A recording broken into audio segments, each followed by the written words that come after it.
Why, hello and welcome everybody. It is Pohx again. So today I want to go ahead and go over the content update 2.5.0 patch notes. I promise this is not a clickbait title, it's actually patch notes this time and I didn't fuck up. And there's some pretty interesting updates going on with this, and this is to go alongside with the Breach League that comes out December 2nd, which is actually tomorrow for people, December 2nd. And there's some pretty interesting updates here. Definitely some cool things is that it's tailored towards some of the builds I play, which is really cool. And a quick thing, this is like super off topic, but if anyone knows why I go full screen, it still clips off part of the screen if you see like Path of Exiles here in the background. That would be awesome in the comments if you guys could help me out, because I don't know exactly what's going on with that. Anyway though, let's get right to it. So this is just essentially going over the basics of the Breach League and kind of just giving a little overview of what's going on with it. So Challenge Leagues are a great opportunity for a fresh start in a new economy. All of your old characters and items are still present in the Standard and Hardcore Leagues, but you are encouraged to join the new leagues. Complete challenges and demonstrate your mastery of Path of Exile. With 2.5.0, there are Standard and Hardcore variations of the Breach Challenge Leagues available. They have the same core mechanics and items. And then for the Breach, tears in Fabric of Reality have formed throughout Rayclast. Engage them to expose an alternate realm and reveal those who dwell there. Slay monsters inside the Breach to keep it open long enough to reap your bounty. I'm just going to skip part of this though, because this is pretty much all explained on the thing we went over the other day. But you guys are all here to read it, and I'll have this link below for you guys as well. New content added 55 new unique items, 35 which are exclusive to the Breach Challenge League. Added a new intelligence/dexterity support gem, cast while channeling. Now, in the past, I didn't like cast when damage taken. Obviously, you use it for, small sorts of utility so you don't die to fizz damage like porcupines. There's cast on crit. Never really a fan of. Cast on crit got changed. I thought maybe I might check it out at some point. But cast on channeling seems a bit more to my liking, personally. I don't know, if and or when I'll be making a build around it. But it's definitely something more, it seems a lot more consistent than casting on crit and then rolling a percentage chance for it to happen. Anyway, while casting supported channeling skills trigger another linked spell at regular intervals with a small damage penalty. This support gem is available from the Sharp and Cruel quest in Cruel difficulty for the Witch, Templar, Shadow, and Scion. It is available for all classes from I don't know who that is and Vanja after completing the Eternal Nightmare in normal difficulty.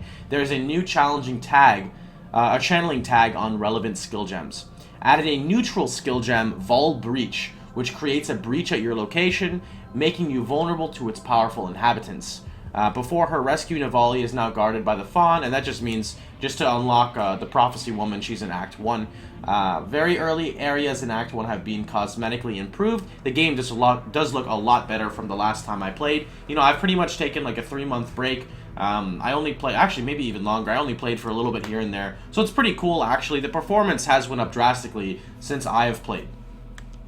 Hellions have had their art replaced with a new model. So we got new features here. Many of 2.5.0's features include the new renderer, which was deployed in the early update of 2.4.2. Thank you for testing, and thank you for your testing and feedback. The DirectX 9 renderer is still default. You can change the DirectX 11 renderer in the options. We will make the DirectX 11 renderer the default one once we're sure there are no remaining problems. Now, unfortunately for me, I tried playing on the DirectX 11, and I had noticed a considerable frame drop rate. And one of the main reasons why is when you're streaming, there's multiple ways you can kind of capture your screen, whether it's monitor capture, game capture, window capture, etc. And for some reason, DirectX 11, at least for me, is not compatible with one of the main ways that I stream through game capture, and you also cannot turn off shadows with DirectX 11. Other than that, it's totally fine. So personally, like what I did is I tested it in a Burning Ground map. I tested between DirectX 9 no shadows, DirectX 11 minimal shadows, because that's as much as you could lower it. And I still noticed that DirectX 9 had quite, I want to say significantly better frame rate compared to DirectX 11. But this is only in my case. I've heard tons of people, saying that it's much better for them on DX11, which is awesome to hear because I can't wait. regardless of all of that, it is still much better. I probably get maybe 20 frames above what I used to get in Burning Ground maps, which to me is phenomenal because the last thing you want to do when you're grinding all day is have to deal with lag. Nobody really wants that. And I'm sure in party play it is still a bit laggy, but thankfully I pretty much play solo, so I'm not allowed to complain there. Alright, melee action targeting has been greatly improved. I believe they're talking about name locking, meaning that you could just cast kind of wherever you want. I believe this is mainly to just make it just more, I guess, easy, so it's not as annoying. The challenge and achievements panel now has progress bars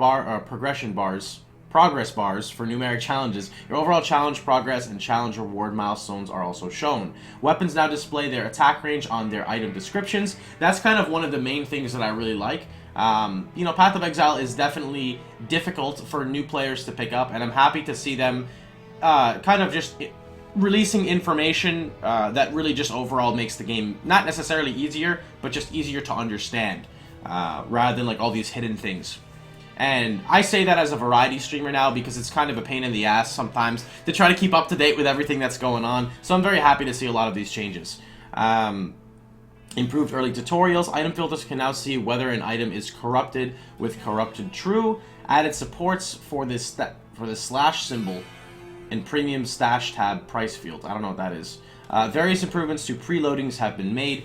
On DX11, I noticed that my game literally loads instant. Half a second, done. Easy. So this is kind of bright, might be. Oh, Mini K, what was that? When did you get in the box? When did you get in the box, Mini K, huh? Alright. Essence changes.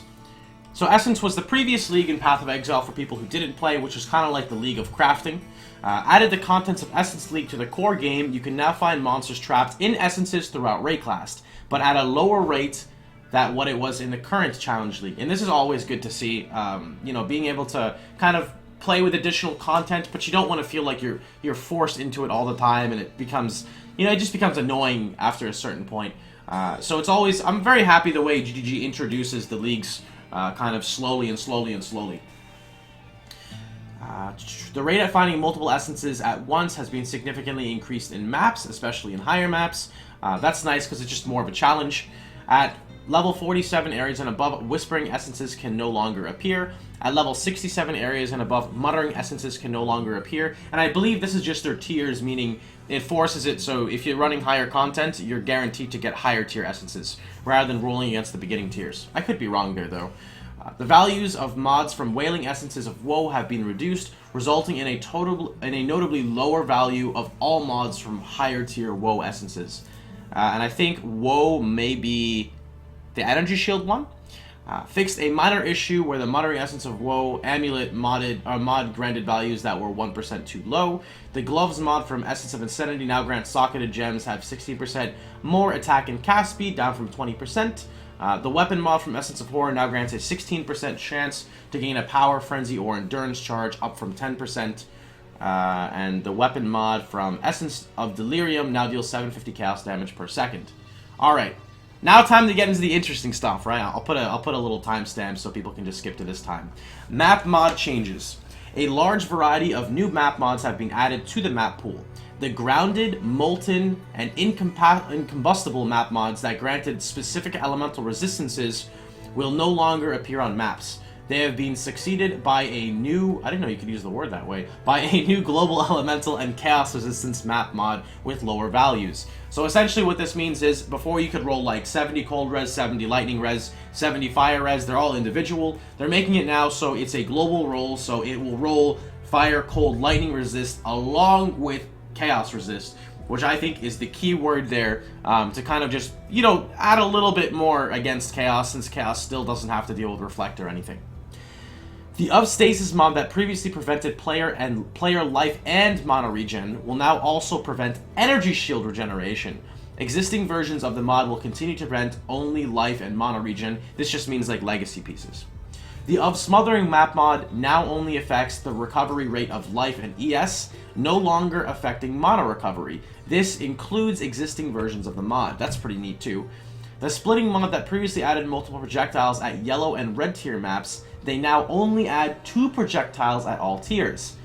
The reason why this is one of my favorite changes on here is because, in my opinion, having GMP on a map is cool, but when you have things that can shotgun or AoE overlap, and the meaning of that is essentially, say you fire 3 arrows that have an explosion, right? I almost put up 4 there. And the explosion area is like this, right? It's kind of like a Venn diagram at school. The one in the middle is going to make you get hit by essentially 3, because if you take the middle one, you're going to take the side one, and you're going to take the other side one. That's probably the best explanation I've ever given in my entire life. I like to applaud myself for that, JK. And that kind of just makes the burst damage become absolutely ridiculous, you know? You fight a white monster, it hits you for 200, and then you fight another white monster in an identical map with just GMP, and it hits you for 1,000. And then all of a sudden, that one white mob turned into 7. You know, all of a sudden, instead of 7 times 2, it's 7 times, you know, a lot more. So, that's definitely something cool to see, especially with bosses, too. That makes them super, super scary, so I'm happy to see that. The Hemomancy mod that gave characters all blood magic will no longer appear on maps, so blood magic has officially been removed. Pretty interesting. I totally understand the way that works, because the game is kind of built around damage mitigation via curses, and blood magic does completely fuck over a lot of builds. However, a lot of builds can run blood magic, which does suck, which is favoring the left side of the tree. Of exposure will now reduce maximum resistance by a lower amount. In mid-tier maps, it'll reduce maximum elemental resistance by 5 to 8, and higher tier 9 to 12. Now, this is essentially minus max, which prevents you, it makes you take extra damage from the element, and makes you take extra reflect damage from the element, and before it could go up to 20%, maybe even higher, I don't remember exactly, but that is a huge change, which again is very nice to see, just because of the way spike damage really works. The of Frenzy, Endurance, and Power mods will no longer appear, as they would cause performance issues in areas with many monsters. For people who ever ran Zona map mods, that would get the monsters have, you know, Frenzy, Endurance, and Power charges. It would cause a lot of lag as well if you would, like, hit into a huge pack, and then, say you're fighting, like, 60 monsters in, like, an open area, and the monsters would all gain a charge rapidly. It has something to do with that, because, like, if you play poison builds, and you would hit, like, 50 mobs at a time with, like, Poison Blade Fall, whenever the monsters have to, like, continuously get this added stack, it would cause a bit of lag. Alright, general balance changes. Increase the range of all melee weapons. This is also a significant buff to the radius of Cyclone. I may play Cyclone at some point in time during this league. Cyclone was one of my favorite skills back in the day. I just never really got around to playing it. And specifically Raider Cyclone, because a lot of people are hyping that up. But anyway, in addition to the existing Forsaken Masters quality of life improvements made in 2.4.2, the experience progression of non-Zona Masters has been adjusted.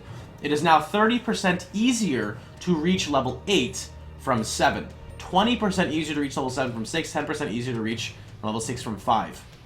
That's nice to see. I personally have never put in the grind for a level 8 master, so maybe it'll happen. Who knows? The Sextant mod for additional accuracy or additional currency items from Nemesis monsters is now only available on red maps. I haven't really gotten into too much of this. Many monsters and endgame maps have been rebalanced, fixing cases where they did too little damage. This one specific thing I'm always cautious about. I like what they did with, like, the Spark Mages and, like, the Fireball Goats and everything. I don't know if they touched the Fireball Goats, actually. I know they did the Spark Mages. It's nice to see. You know, on my stream earlier, I was scared because GGG sometimes is notorious for adding, like, an extra numeric, like an extra 0. So, like, instead of a mob doing 1,000, it'll do 10,000. So I just hope that that's not the case, and I'm sure it's not. But it's nice to see that. So, like, rather than just being terrified of only one thing, you can kind of, like, you know, in general get scared of quite a few things. Reduce the damage of the bosses in Overgrown Ruin map and Chaos Warbands leaders in general. Increase the damage of bosses in the Shipyard map and Lightning Warbands leaders in general. Reduce monster pack density in Twilight Strand slightly. I don't really understand this one. I feel like this is like a huge troll. I just feel like Twilight Strand, there's like not much action going on in there. I don't know, just kind of funny, that's all really. Increase most totem damage. Totem additional physical damage reduction, and totem attack and cast speed in the passive tree by 20 to 25%. This does not apply to something mastery notable passive. This is cool, so essentially just buffing majority of the nodes in the tree. Doubled all sources of totem elemental resistance in the passive tree. This is very good. Bleeding effects from non-puncture sources are now affected by the same additive and multiplicative duration modifiers as bleeding effects from puncture sources. This basically allows you to use multiplier support gems for other types of bleeds, from what I know. Poison from non-Viper Strike sources is now affected by multiplicative skill effect duration modifiers. Additive skill effect duration modifiers were already being applied. Alright, we're almost there. We're almost there. We got unique item balance, skill balance changes. Okay, here we go. Unique item balance. Cost Freeze Malice and Mjolnir now have a 250 MS cooldown on trigger socket skills, up from 100 MS. Unfortunately, I've never played anything with these two yet. Reduce block and spell block values on Rumi's Concoction by around 33%. As I am very sad to see this happen, this was totally required. Being at like 40% block or 50% block and hitting a Rumi's and going cap block chance with near cap spell block, and then just being able to keep the flask up at all times, that's effectively like 20 nodes in the passive tree. So, I mean, that's a little OP. So I was happy to see something punched in the face here. Facebreaker's critical strike multiplier is reduced to 45%. It used to be 90%, so that's a huge chunk to it.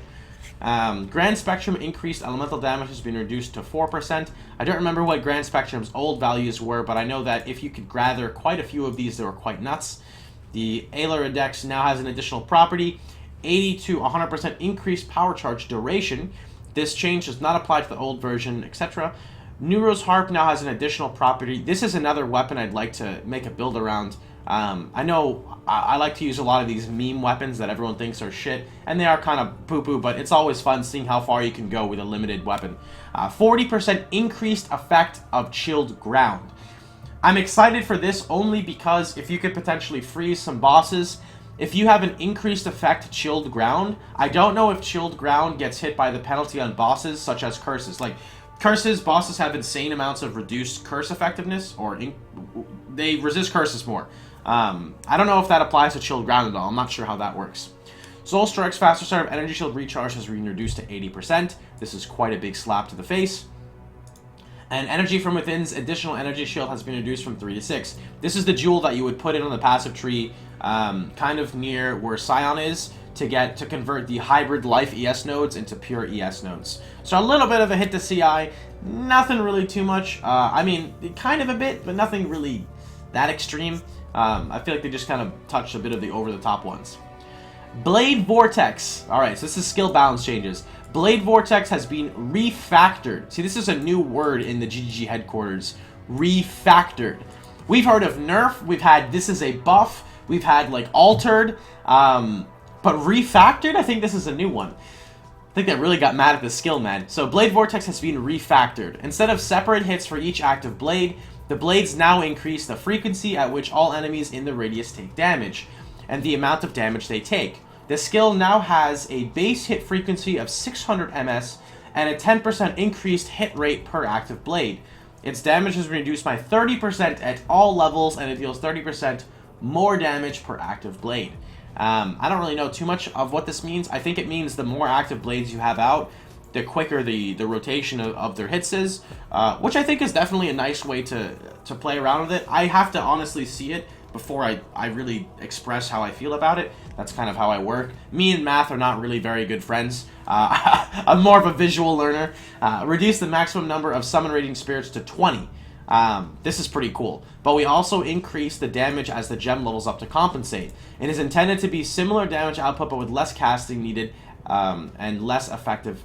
Well, wait. With less casting needed and less effective area of effect. Now, this is pretty interesting because, I don't know if you guys watched the previous video, I do plan on playing Animate Weapon, and leveling with Summon Raging Spirits is what I had planned before these patch notes. So I'm super stoked to kind of see how this works. Ancestral Warchief now does 10% less damage at all levels. Fix the behavior with the center of the slam being significantly further away than the totem's melee range. The skill now has a plus 10 melee range at all levels, and the slam will always be centered at melee range away from the totem.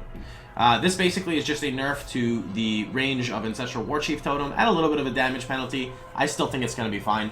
Scorching Ray now deals 10% more damage at Gen level 20, tapered down to no change at Gen level 1. Ray's Spectre now grants 30% elemental resistance to its minions, very nice. Decoy Totem can no longer evade, so Rip Grace plus Decoy Totem, and has a 4-second cooldown at all levels.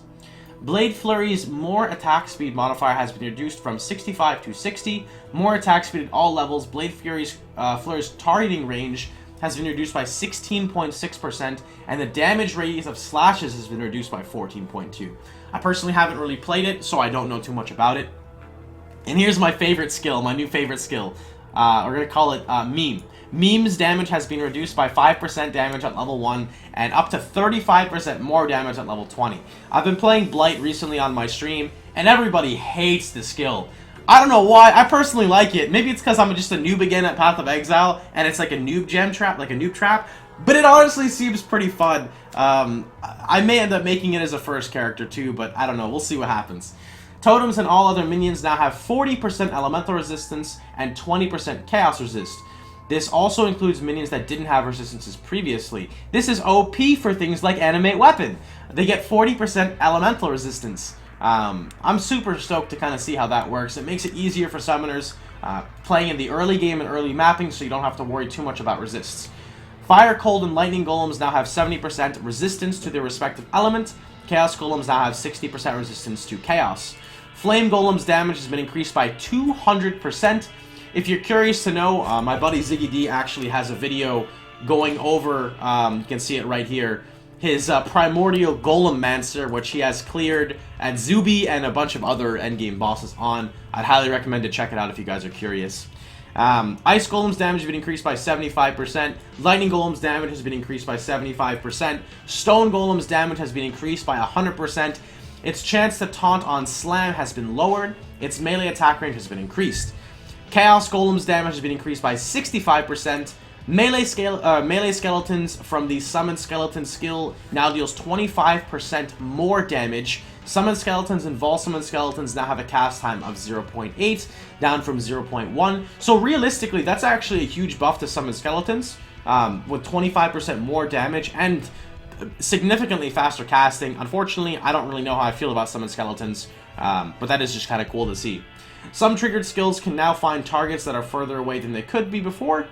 Reduce the damage penalty on ranged attack totem to match spell totem. This is actually quite a decent buff. At level 1, it has been changed from -50 to -35. At gem level 20, it has been adjusted from -31 to -26. So I guess about a 5% damage bonus. Nothing too crazy. The minion and totem elemental resistance support gem now has a multiplicative minion and totem elemental damage stat on it, scaling from 10% at level 1 to 19% more elemental damage at gem level 20. I really like this change. I don't know if I see myself using it, but it's cool to see them adding in additional benefits to it. A long time ago, there used to be a minion speed support gem, which they tagged to give attack speed, I don't know, and cast speed, I'm not sure about that, instead of just regular minion speed. So this is kind of nice to see. Alright, we're now going to go ahead and move into the Ascendancy classes.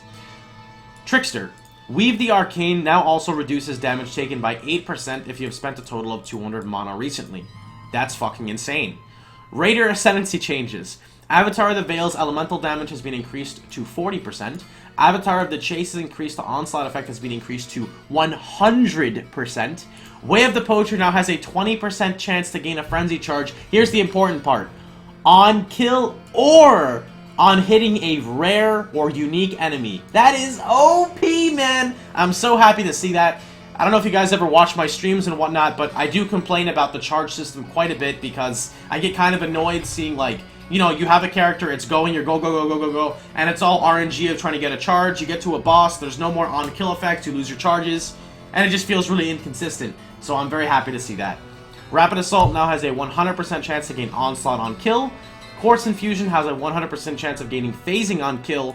The minor Ascendancy skills leading up to Avatar of the Chase now grant 20% increased onslaught duration instead of 5% attack speed. This was a pretty big one. This is a hit to, what is it called? Pathfinder.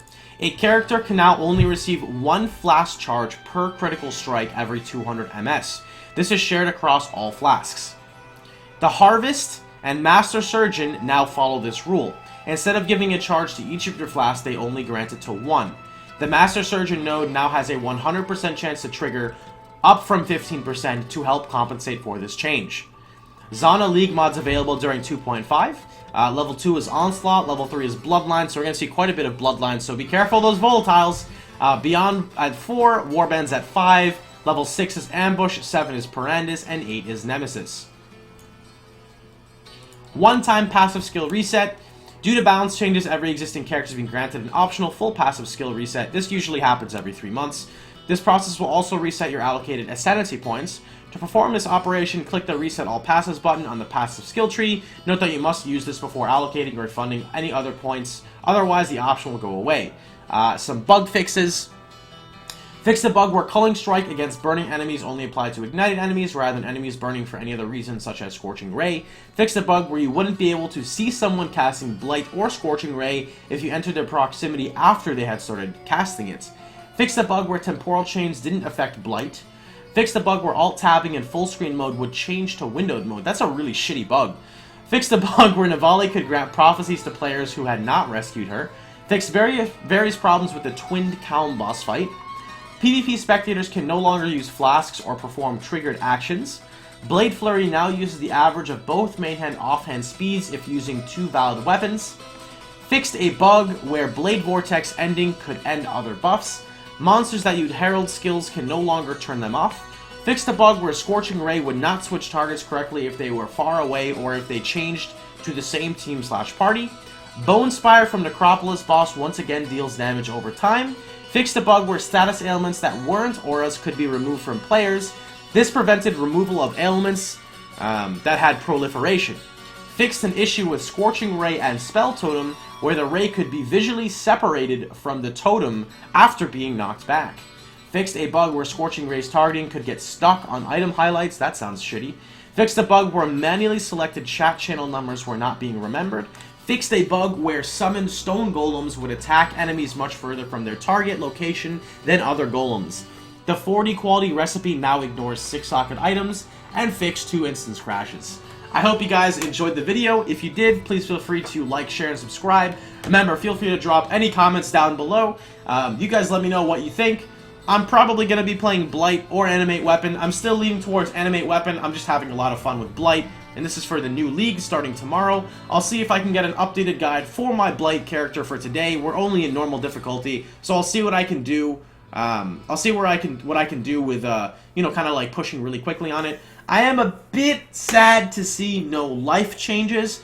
I don't know. I'd like to see some life adjustments, mainly focused towards the right side of the tree. I don't know if I'm biased because that's the side that I play on.